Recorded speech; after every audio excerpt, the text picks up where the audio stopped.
value. So we're kind of dropping in the middle. So give some context.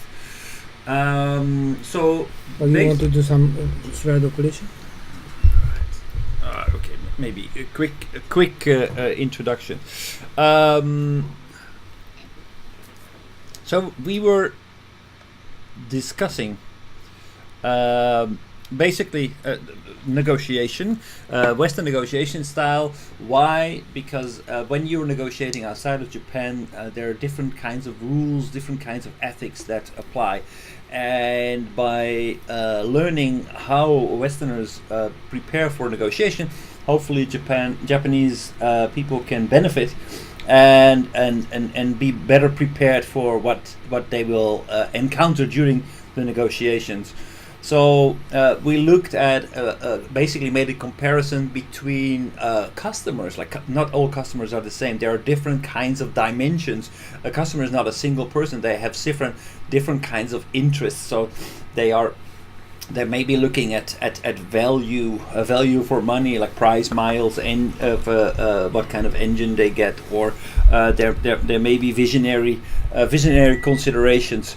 Other people may be more skewed towards safety, warranty, reliability, and there is also the emotional part. So as a salesperson, you need to be able to appeal to all these four different elements in order to persuade a customer. You need to figure out, okay, where is the point of gravity? What kind of customer is this? What drives this customer? So instead of just looking at a customer and trying to sell your product and be completely product focused, first it's interesting. It's vital to get to understand the customer before you're going to settle on your strategy. So basically, this kind of sales tactic, which is rather common sense, it also applies to negotiations. So in European American context, we also in our preparations are looking at these different elements, value and value and. I forgot. So value. This is visionary. This is process, and this is the emotional part. So this also applies to negotiation. Okay. So. When we're looking at, say, vision, value, process, and relationship, those are the elements, and these things we can also apply to negotiations. So what is important when we were looking at vision is that in negotiations it's very common that we focus on the position. So for example, I want to have this price, or I need to have financing, or I will not. I need to have at least this quantity of your product. That is a position.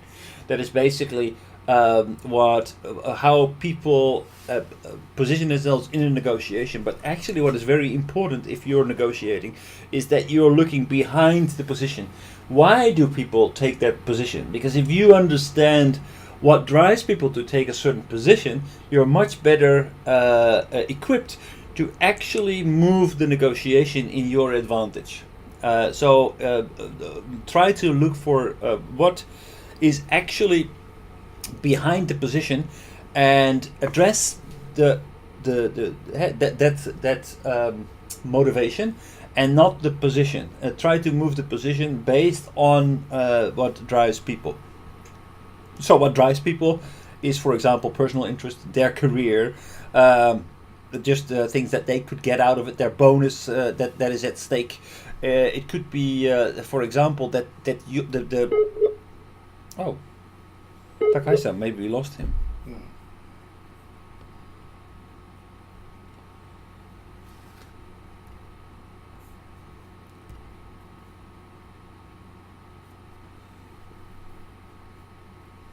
Hmm?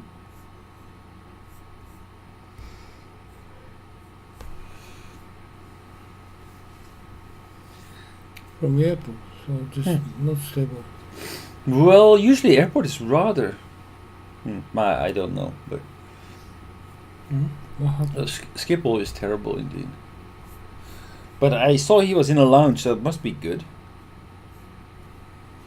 I think this not lunch. Lounge, no? No, this he's staying open air.